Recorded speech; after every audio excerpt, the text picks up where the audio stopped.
Bhagavate Vasudevaya. Om Namo Bhagavate Vasudevaya. Narayanam Namaskritya Naram Chaiva Narottamam Devim Saraswatim Vyasam Tato Jayamudiriye. Nashtaprayeshu Abhadreshu Nityam Bhagavata Sevaya. Bhagavati Uttam Shloke Bhaktir Bhavati Nashtiki. So, continuing with the discussion on Srimad Bhagavad Gita, chapter 6, Dhyana Yoga, text number 33 onwards. So far, Krishna had explained about qualities of a perfect yogi and the Hello, characteristics Prabhuji. of it. Yes, Prabhu. Recording. I have turned it on. It is on. So far, Krishna has explained about the qualities of a different yogi and how he sees things equally. But for the yoga, the very first thing for the yoga, any yoga like Hatha Yoga, Dhyana Yoga, Jnana Yoga, Bhakti Yoga, first thing is to control the senses. Of all the senses, first thing is to control the mind. Now, Arjun will ask about the mind problem. Text 33. Arjun Vacha Yoyam Yogastvaya Prokta Samyan Madhusudana Etasyaham na pashyami chanchalatvad sthitim stiram. Arjun said, O Madhusudan, the system of yoga which you have summarized appears impractical and unendurable to me, for the mind is restless and unsteady. So the system of yoga that Krishna explained, which was started with like Prabhupada said in the purport, the system of mysticism described by Krishna to Arjun, beginning with the words Shucho Deshe and ending with Yogi Parama. Shucho Deshe, when Krishna said you should find a clean place and make an asan, make a seat which is not too high, not too low, not too hard, not too soft, and then sit there with the straight back and eyes half closed, looking at the tip of your nose, concentrate on me without any fear, following full celibacy, so many conditions Krishna gave. And following, ultimately, then he said, okay, this yogi, if you come to the perfect stage, you will see everybody equally, you see everything equally. You will see me everywhere. What Krishna says, one who sees me, one who sees me everywhere. I'm never lost to him, and neither he is lost to me. Now Arjun says this sounds impractical and unendurable. Is here being rejected by Arjun out of feeling of inability. It's not possible for an ordinary man to leave home and go to a secluded place in the mountains or jungles to practice yoga in this age of Kali. Like in Srimad Bhagavatam also we were discussing how Vidura, when he approached Dhritarashtra and he kind of chastised him, and then Dhritarashtra and Mother Kandari left with Vidura towards the Himalayas. But in the purport, Prabhupada kept on saying, yes, it is duty for a grasta to go for one prasashram and later on sannyas. But he kept on saying Narottam stage. Narottam stage is when one is engaged in the service of the Lord. Even staying at home, one can still engage in the service of the Lord and be completely absorbed in it. And that is even better than just going out and taking up sannyas. And similar thing Arjun is saying here. It's not, or Prabhupada is saying in the purport, it's not possible for an ordinary man, especially in this age of Kali Yuga, to leave home and go to a secluded place. The present age is characterized by a bitter struggle for a life of short duration. People are not serious about self realization, even by simple, practical means. And what to speak of this difficult yoga system, which regulates the mode of living, the manner of sitting, selection of place, and detachment of the mind from material engagements. So it's not at all possible. As a practical man, Arjun thought it was impossible to follow this system of yoga, even though he was favorably endowed in many ways. So even Arjun said it is impractical, although he He had so many things that was favorable for him. Like he belonged to the royal family and was highly elevated in terms of numerous qualities. He was a great warrior, he had great longevity, and above all, he was a most intimate friend of Lord Shri Krishna, the Supreme Personality of Godhead.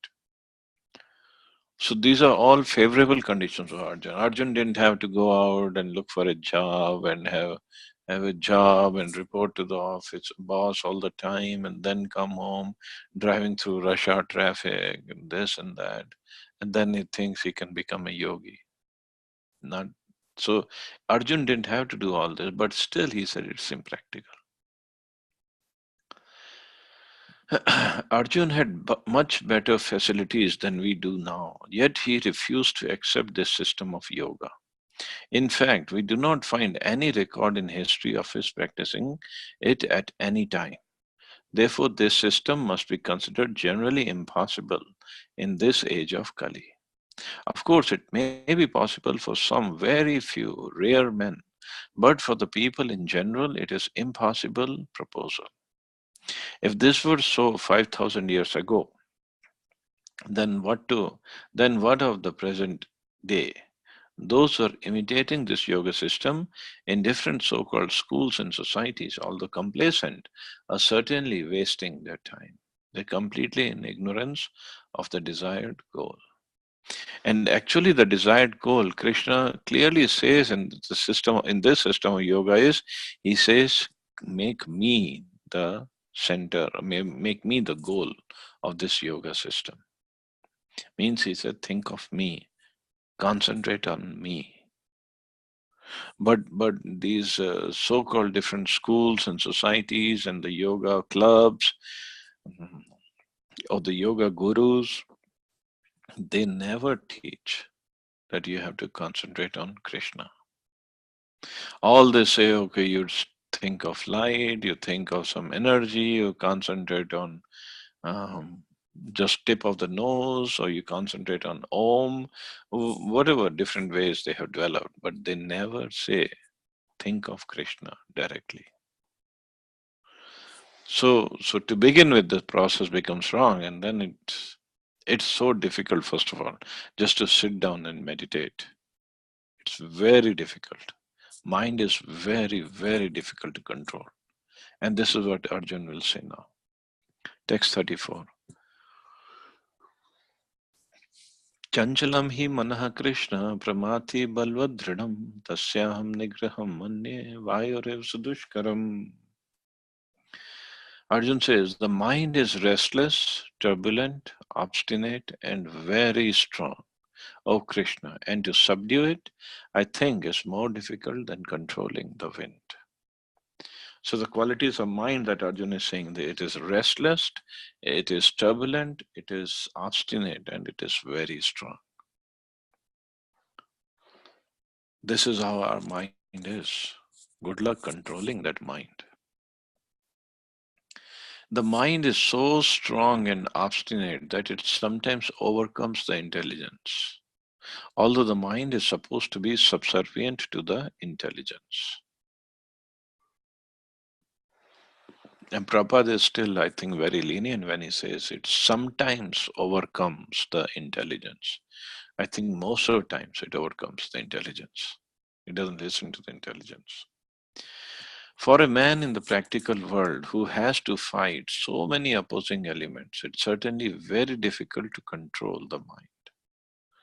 Artificially, one may establish a mental equilibrium toward both friend and enemy, but ultimately, no worldly man can do so, for this is more difficult than controlling the raging wind.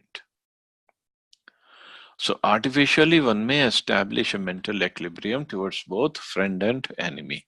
When Krishna said in the earlier shlokas, he said, a perfect yogi looks at both friend and enemy in an equal way.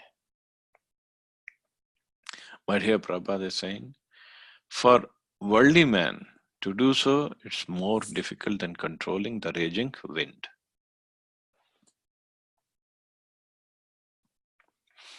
So how difficult it is to control a raging wind. If the wind is blowing so fiercely, How many of us can even think of controlling that wind?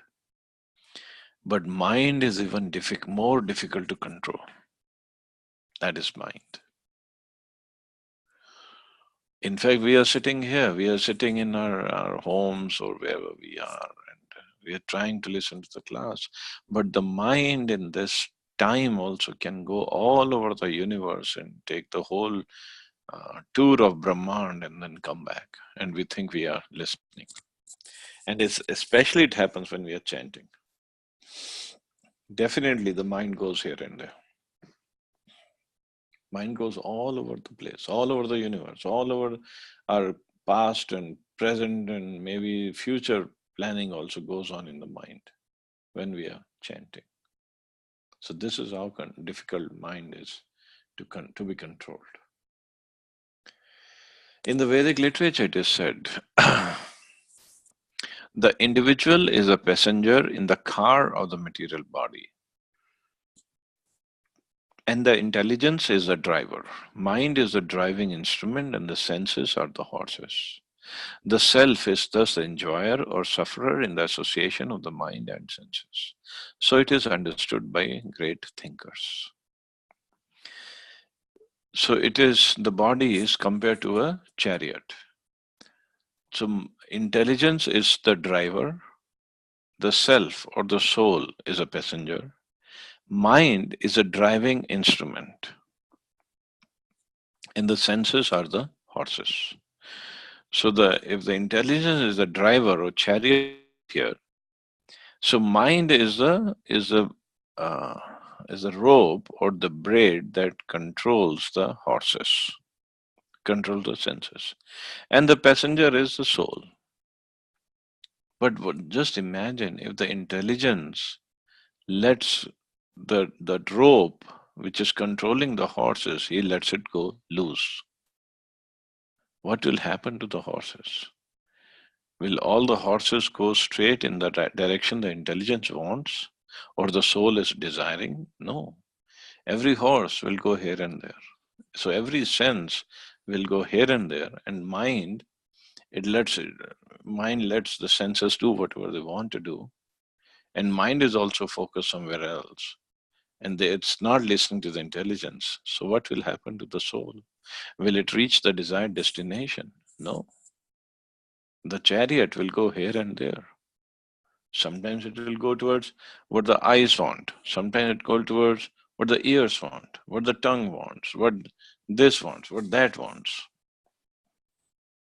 So if the chariot goes, if the body goes here and there, then the intelligence which is supposed to take the soul towards a highest destination, it will not happen. And this is what is happening with like 99.99% population in the world today, because they have no control over the mind. Intelligence is supposed to direct the mind, but the mind is so strong and obstinate that it often overcomes even one's own intelligence, as an acute infection may surpass the efficacy of medicine.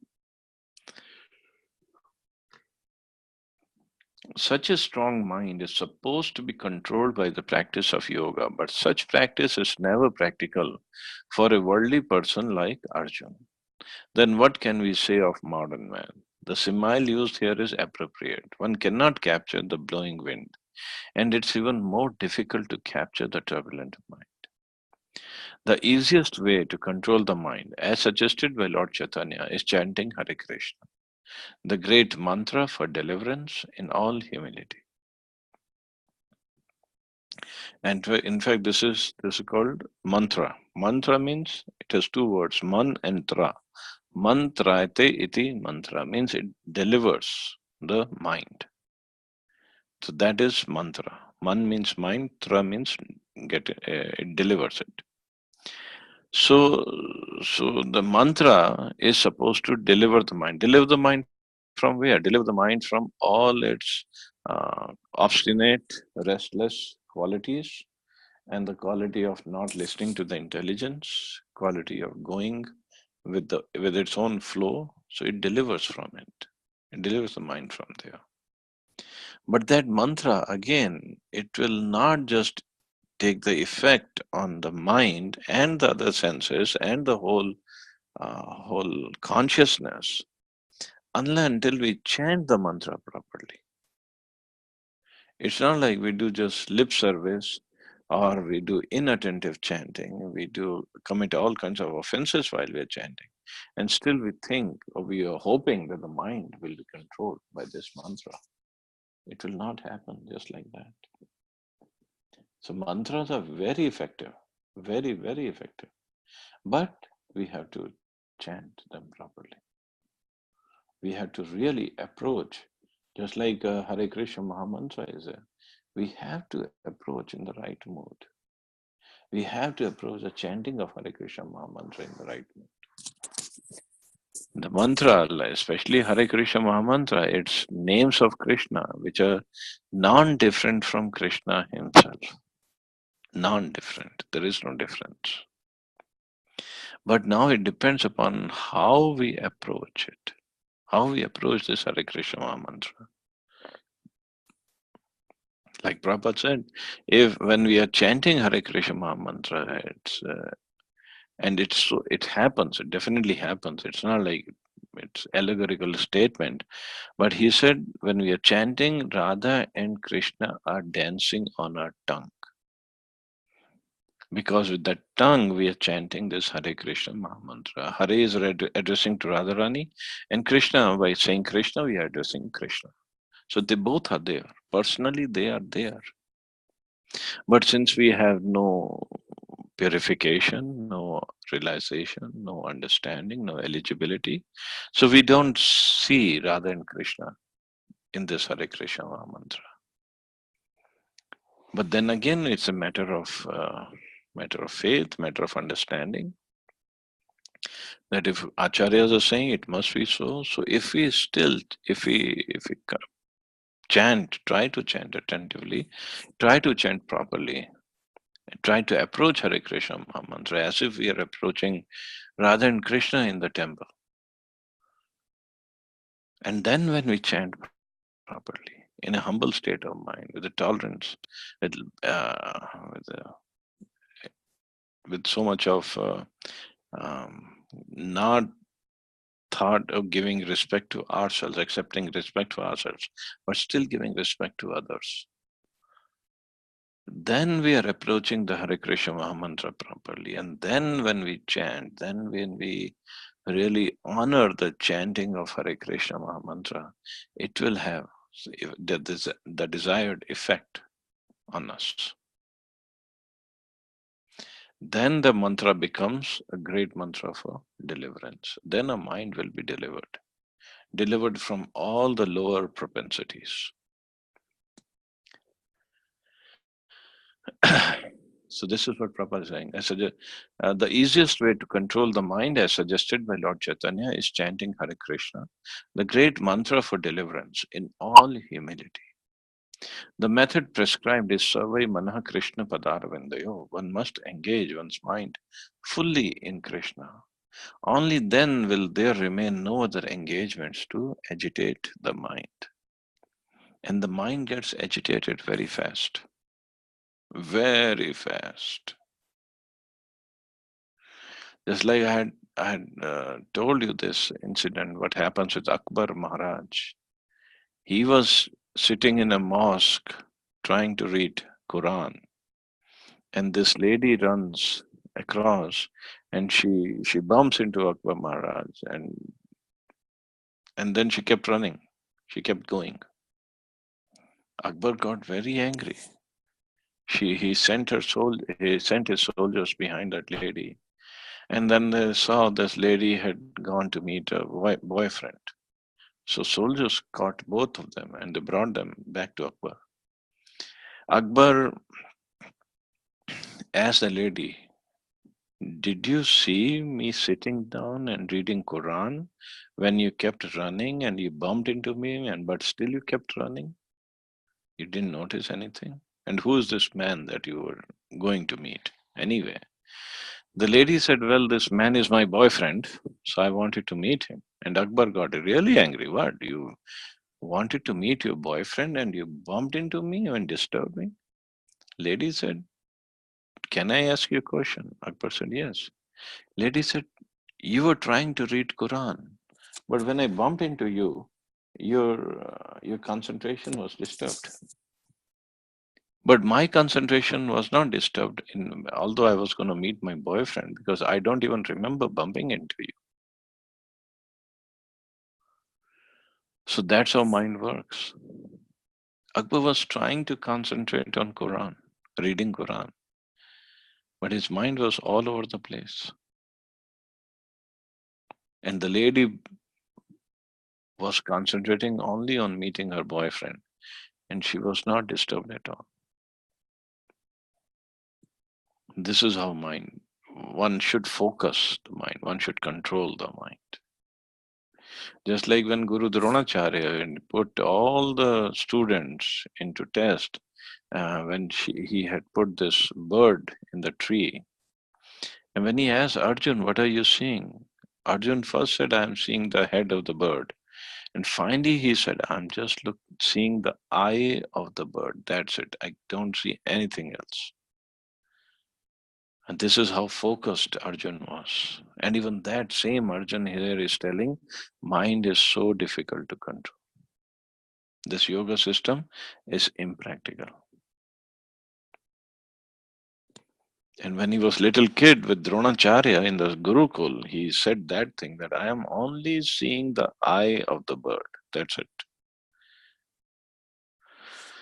So just imagine what is the situation of our mind.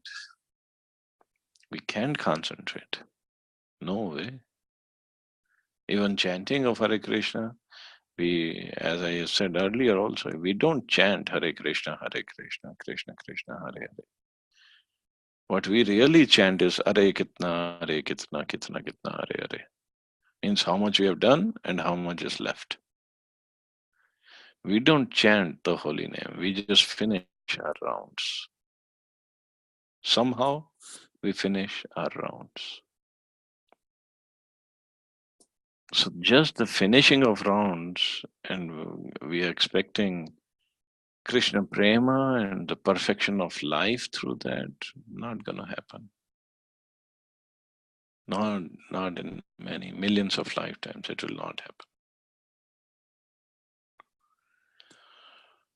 So we have to try to control the mind. We have to control the mind by intelligence. We have to sit down and really focus, try to focus on the holy name when we are chanting. Then we can expect some good results in our life. And this is what Krishna will tell Arjuna. Shri Bhagwan Uvacha Asanshayam Mahabaho Manodur Nigraham Chalam Abhyasentu Konteya Vairagyan Chagrihate. Lord Krishna said, O mighty armed son of Kunti, it is undoubtedly very difficult to curb the restless mind. But it's possible by suitable practice and by detachment. So mind has to be controlled, that's for sure. In any yoga process, for one to make progress, he has to control the mind. There is no other way out. And Krishna says how to control it by suitable practice and by detachment. The difficulty of controlling the obstinate mind as expressed by Arjuna is accepted by the personality of Godhead. But at the same time, he suggests that by practice and detachment, it is possible. What is that practice? In the present age, no one can observe the strict rules and regulations of placing oneself in a sacred place, focusing the mind on the supersoul, restraining the senses and mind, observing celibacy, remaining alone, etc. By the practice of Krishna consciousness, however, one engages in 9 types of devotion service to the Lord. The first and foremost of such devotional engagements is hearing about Krishna. This is a very powerful transcendental method for purging the mind of all misgivings. The more one hears about Krishna, the more one becomes enlightened and detached from everything that draws the mind away from Krishna. By detaching the mind from activities not devoted to the Lord, one can very easily learn Vairagya. Vairagya means detachment from matter and engagement of the mind and spirit. So that is the detachment. Detachment means detaching the mind from matter and engaging the mind in the service of the spirit. So that is the real detachment. So detachment cannot be only one way that okay, don't do this, but there has to be some do also. So if you give the positive do and take away the negative do, so that is the real detachment. And that detachment and then practice. Abhyasin tu konteya. Means practice has to be there. Okay, detachment is there on one side, but practice, practice, practice, practice. Every day we practice. And slowly, slowly, slowly, gradually, mind will come in control. Even if it doesn't come in under control completely, at least some control will be there. So that's why when we chant, so our main, most important devotional service is chanting of the holy names. So when we chant, when we sit down to chant, so many techniques are given to control the mind and to come into proper chanting, come into the platform of proper chanting. Like chant every day at the same time, at the same place. Try to do that. So once, twice, thrice, 4 times, 10 times, 20 times, when you do that, mind will get the message. Okay, this is the time for chanting, and this is the place for chanting. Still, it will go here and there, but at least for some time, it will be in control. It will be controlled. That yes, this is the time for chanting. Many other things are there, just like Bhaktivinoda Thakur used to do was to cover the head, cover the face with a chadar or with a shawl or with some cloth. So we don't see what is around us. And if you don't see, then chances are, although still it can go here and there, mind can go here and there, chances are it will not go. Many times devotees like to walk around and chant. Well, the problem is when we are walking, our mind will be focused on, okay, I hope I'm not going to trip over something. I hope I'm not going to hit somebody, something. Or when we are walking around and seeing, suppose we are in a park and seeing some beautiful tree, beautiful bird, the birds are chirping, and the mind will go with the birds. Birds are flying, the mind is flying. Birds are chirping, mind is doing uh, talking some other talks, mouth is talking some other talks, mind in doing some other communication. It will be all mess. If Srila Prabhupada can walk and chant, that's up to him. We cannot imitate Prabhupada. So we better learn to sit down at one place and fix a time. Okay, this is a time, this is a place for me to sit down and chant. Follow that. And then covering the head so we don't see anything, or turn off the light, make it completely dark. Sometimes devotees say, oh, I'll go fall asleep if I make the room dark. Okay, maybe it will happen. But if we still keep on practicing, it will not happen. And then again, still to control the mind, we don't chant within the mind. We speak out the words. So the tongue is busy in speaking out, ears are busy in hearing, fingers are busy in touching the beads. So some other engagements are there for the senses, but they're all helpful engagements in chanting. So we try to do that. And before chanting, if we can read a passage about the glories of the holy name, so the intelligence will be sharpened, that saying, if I chant properly, see how glorious this holy name is, I'll get so much of benefit by chanting properly, attentively. So the intelligence, with that intelligence, we can try to control the mind. Still, it will go here and there, no doubt about it, because the mind hasn't tasted the real nectar of chanting of the holy names. Just like, just like, suppose there is for those who want to watch cricket, India Pakistan game is there, and suppose the game goes on for 3 4 hours, and we are so much into it, we want to watch from the first ball till whoever wins, we want to watch. We will not have any distraction bothering us if we are into cricket and we are watching that game. Or suppose we like a movie star and his or her movie is there and we are watching it. How many of us think our mind will go here or there? No way. We'll be fully absorbed in that movie. Why? Because we like that movie star and we really want to, desire to, we love to watch that movie. Why? Because we think we are getting some taste out of that movie. We are getting some entertainment. Better entertainment, better pleasure, better taste is in Krishna's name. Krishna's name and Krishna are non-different. Krishna is the source of all the pleasure, of all the rasas, of all the taste, of all the mellows that we can even think of, or we cannot even think of. He has everything. But to get that taste, we have to develop a liking, a affinity, an affection for chanting. We have developed that affinity, affection for the movie star or for cricket or for something else. And when we are engaged in that activity, our mind does not even bother us.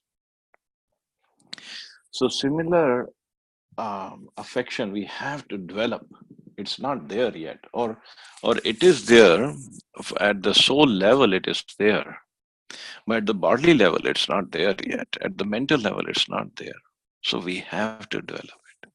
We have to. This is what Krishna says: by practice, practice, practice, practice. We have to practice, but we have to make sure that we practice it properly. Just like if we take the example of say Sachin Tendulkar, greatest batsman, greatest. I won't say even one of the greatest. He is the greatest, but he didn't become Sachin Tendulkar just by picking up the bat and going out to play.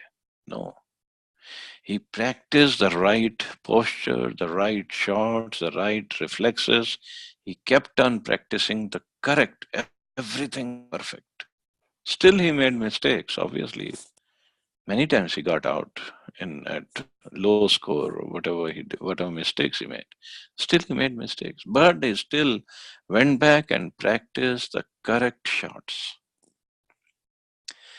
So similarly, we have to practice. This is our only activity, proper. I mean, the only um, potent activity is chanting of the holy names. Of course, we do engage in other activities also in bhakti. But chanting has to be done properly. When we practice, we have to practice properly. And this practice, the proper practice, will make us perfect. So when we chant, this is our time. This is our time with Krishna. This is a time with the holy name. And this is the time we have to engage or use properly in the service of Krishna. So when we chant, we have to make sure we chant properly. We'll make mistakes, fine. But we keep on practicing. I'm going to chant properly. I'm going to chant attentively. I'm going to chant with understanding the glories of the holy name, understanding that if I don't chant properly, what is it that I'm going to lose? And then when we chant, we keep on struggling, we keep on practicing. Then when we chant, slowly, slowly, slowly, results will be there. Rupa Goswami says in one place, I guess it comes in either Bhagavatam or some other scripture, he says, when we chant and if our heart does not melt, then the heart must be made up of a real pashan. Pashan means a very strong stone or metal. So that heart should melt when we are chanting. So why it doesn't melt? Either the heart is very strong or our chanting is not proper. Chances are chanting is not proper. Because chanting is non-different from Krishna, and Krishna can melt any heaviest or strongest material in the world. So the chanting has to be proper. If the desired results are not obtained by chanting, there's nothing wrong with chanting. It's something wrong with our process of chanting. No, I mean, nothing wrong with the holy name, something wrong with the process of chanting. Because chanting will bestow the topmost benediction on the chanter, starting from the lowest to the topmost. Chanting can do that. So, but our chanting has to be proper. So that abhyas, that practice has to be done properly. Every day when we sit down. Like one Bhurijan Prabhu, he gives art of chanting seminars. So he says, so today you decide that you're going to chant one Hare Krishna Maha Mantra attentively. You force yourself. I am going to attentively chant one Hare Krishna Maha Mantra properly. That's it. Rest, let it be inattentive. Consciously, we have to make an effort. And tomorrow, make it two. Two Hare Krishna Maha Mantras very attentively, very focused. Day after tomorrow, four. Make it four. Double it up, double it up, double it up. Very soon, a chanting 16 rounds will be perfect. If not perfect, at least proper. So abhyas, abhyas, abhyas. And then vairagya. Vairagya means giving up things which are not necessary, which are harmful for devotion service. So vairagya, stay away from those things which are like gossip. That really takes away lots of energy and lots of our attention. And then when we are chanting or trying to chant, those words, those incidents, those talks will come to our mind. They'll definitely come. So vairagya is necessary because it's not good for us.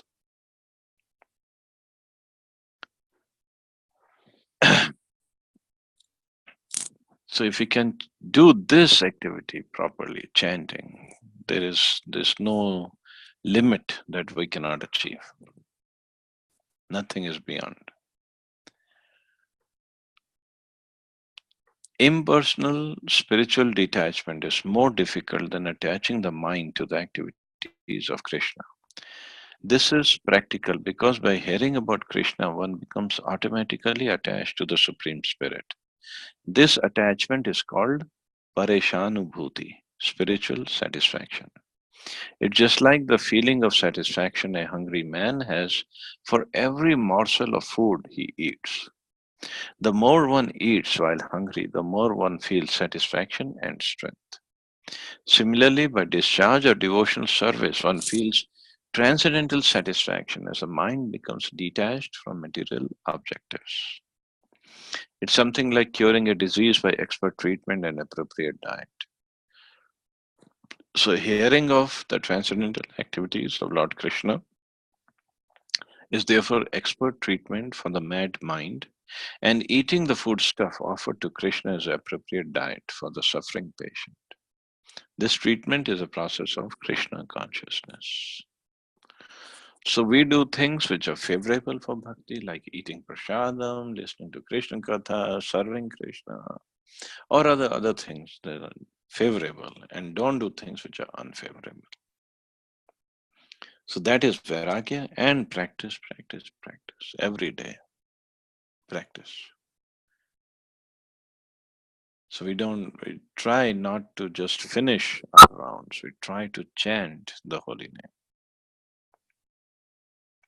So then when we do that, we'll make progress. Like they say in US, we make progress, leaps and bounds.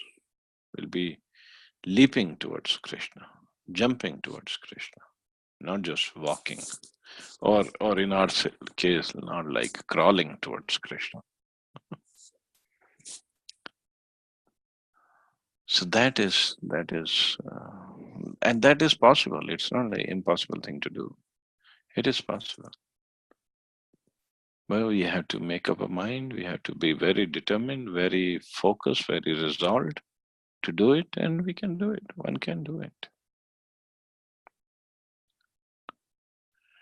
Many times now it's a different opinion among everybody. Like sometimes people say, okay, one can chant 16 rounds attentively, and then whole day he can chant, going here and there. The beats should not come off. He can chant. He should chant. My understanding is different, or my experience has been different.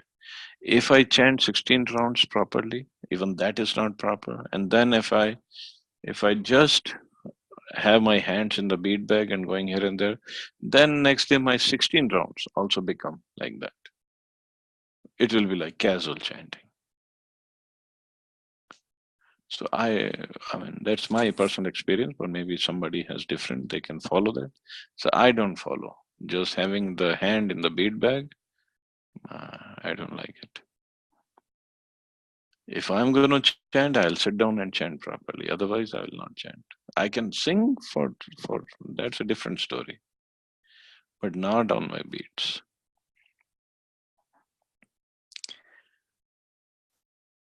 So I think there'll be lots of questions and discussion on this topic. So I'll stop here. See anybody has any questions or comments.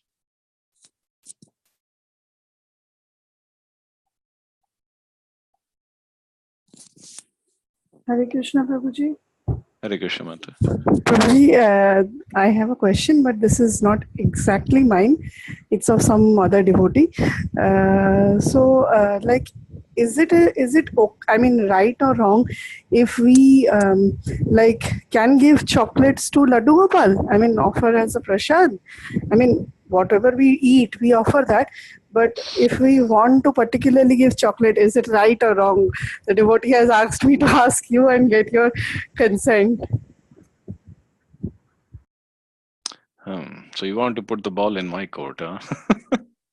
No, Prabhuji, because as per me, I was like, yes, you whatever we are eating, if it is without onion, garlic, and doesn't have any of the other content, then we can offer it to Krishna. I mean, she was saying that no, that is a good thing that we are offering, but we cannot offer Laddu Gopal chocolate. I said why? So I was even confused. So Well, the real thing is, the principle is, we don't just offer what we eat, we offer what we cook for him and then we offer. So if you can make chocolate at home, then you offer by all means. But now that is a principle. Now there are some practical aspects of it. Not everybody can make chocolate at home, and you don't want to eat something which is not offered. So might as well offer it to Krishna.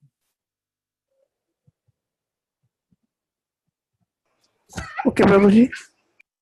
Is it okay? Yes, Prabhuji. You, Yes, Prabhuji. you got the point. No? I mean, the best thing is to make yourself with love and devotion and then offer. Now, if you cannot do that, then offer whatever we are eating. At least it's better than not offering. Yes, Prabhuji, thank you. Okay, Manta. Hare Krishna, Prabhuji. Hare Krishna, Manta. Prabhuji, regarding chanting from my own personal experience, actually, if I just sit down and continuously like closing my eyes and try to focus on chanting, that way I can only make it like 2 to 3 rounds, not more than that. I feel like I will get up and then I will just like walk or doing something. But if I walk and suppose like if I'm traveling to somewhere and if I chant, then that way it is so easy to complete 15 rounds. So why is that so? Again, are we just finishing our rounds or are we chanting? Chanting means we are begging Radha and Krishna for their service. That's the meaning that Prabhupada gave us. So are we really begging with the feeling, with the emotions, with the heart? Our heart is into chanting, or are we just finishing our rounds? We have to ask ourselves. I'm not Yes. saying while walking you cannot beg. Yes, you can. We can beg. It's up to you. But you have to ask yourself, am I really chanting? Yes, that is true because our mind gets diverted to some other particular things also equally. So that's like, It gets diverted to many things. so can you share some of your personal experience? Like, how do you chant? Like, I'm sure you always chant in the Brahma Muhurat only and sitting only. Like, what kind of miracle experience? I like earlier days when I had just began going to ISKCON. Um, I used to take with my friends, we used to go watch movies and I used to take my beads to the movies. And they would get very disturbed. What are you doing? I said, well, I have to chant.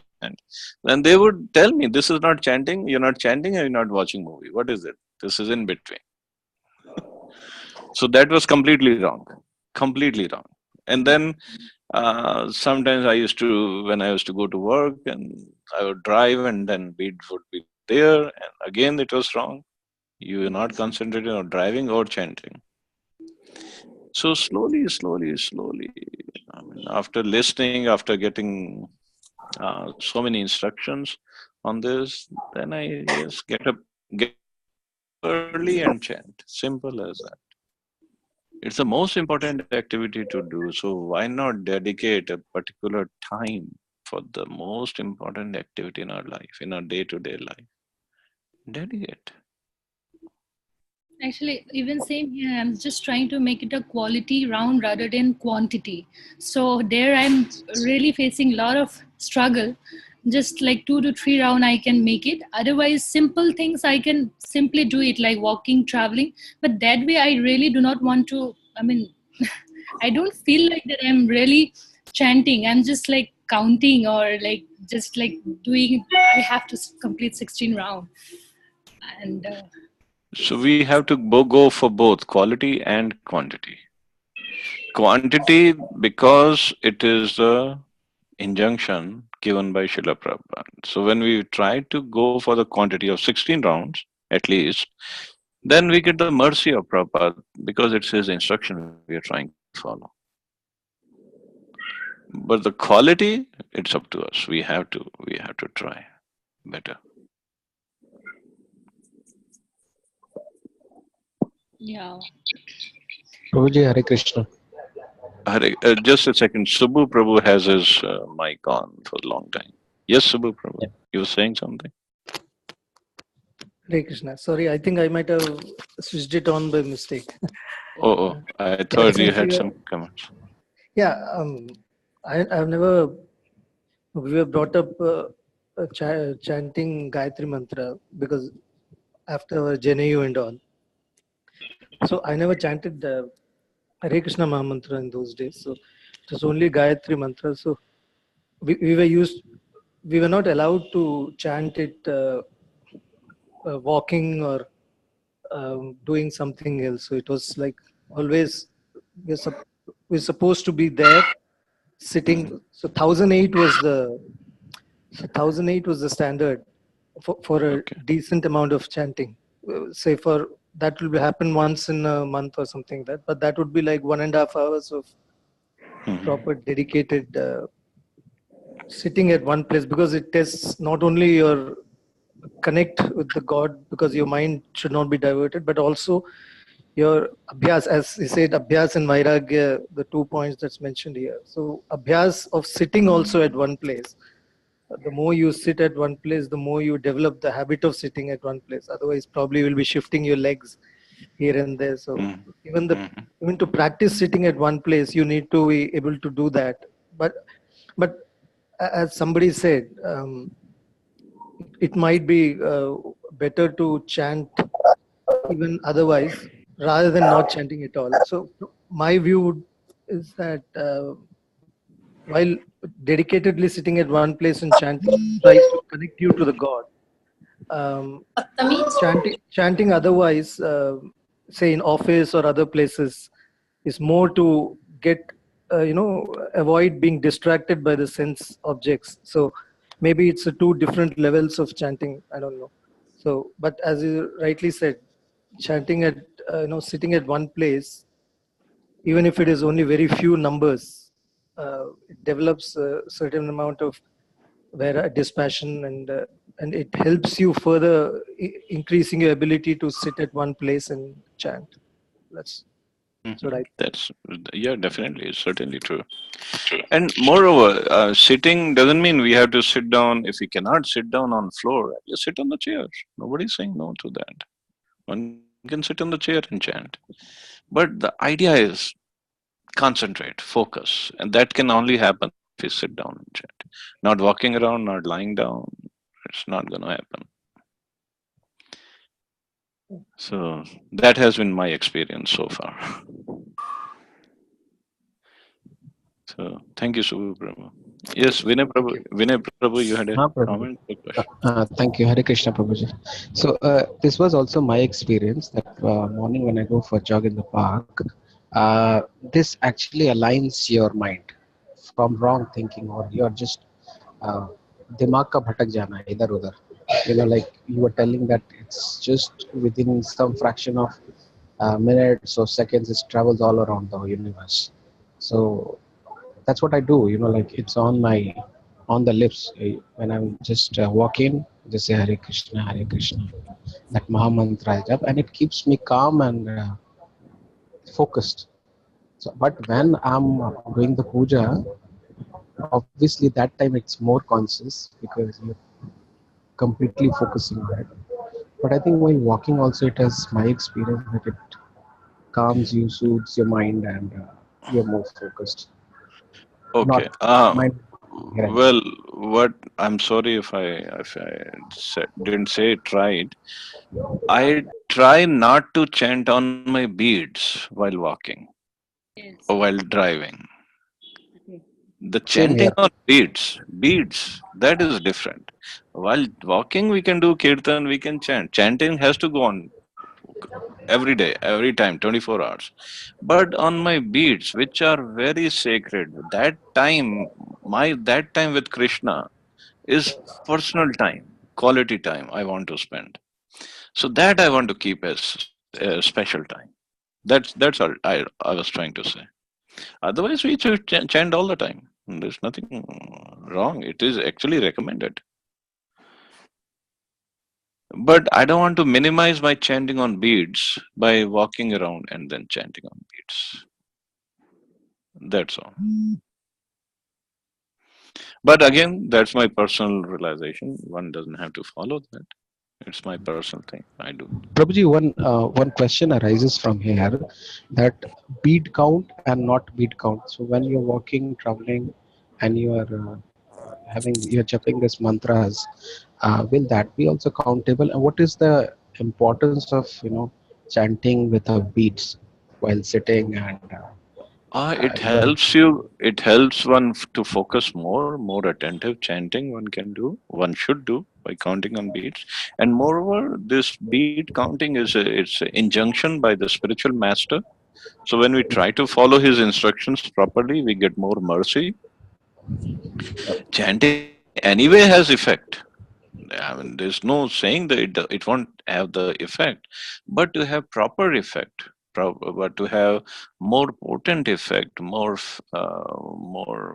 prompt effect, one has to chant attentively.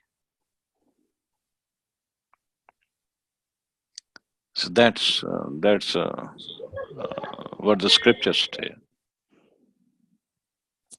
Yeah. Thank you, Prabhuji. Thank you. Hare Krishna, Prabhuji. It was nice listening to so many perspectives.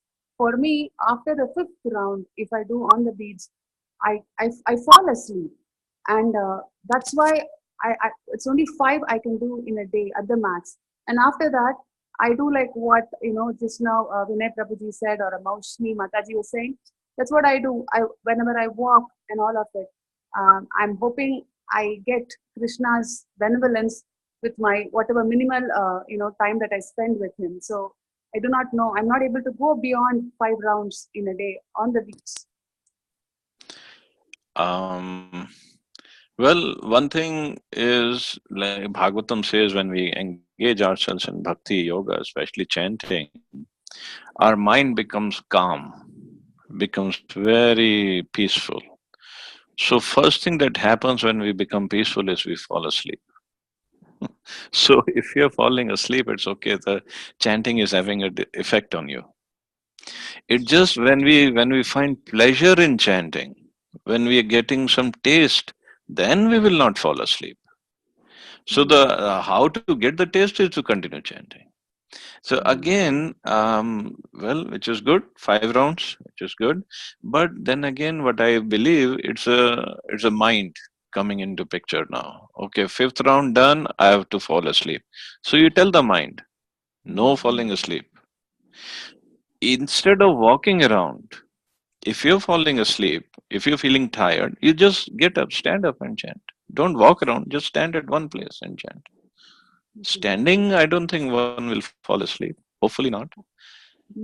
And you just tell the mind, this 1.5 hour or 2 hour is my time with Krishna. You better not come in the middle. Soul is more powerful than the mind. Soul is spiritual, mind is still material. Mind will come into control. So you have to be fixed up, determined. You tell the mind, no sleeping after 5 rounds. I have to do 16 rounds like that.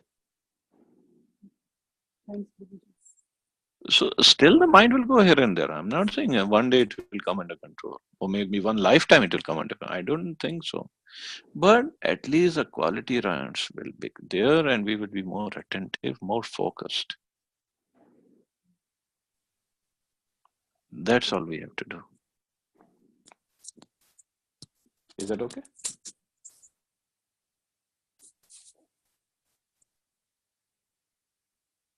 I guess it's okay. So Yeah, thank you very much, Prabhuji. You have almost cleared most of my doubts from today's session. So Thank you, I'm sure Mata. I really wanted to know how you can sit for continuously 2 hours and complete 16 rounds every day. I would love to know more about it. Yeah, we've been trying to do it for so many years, I guess.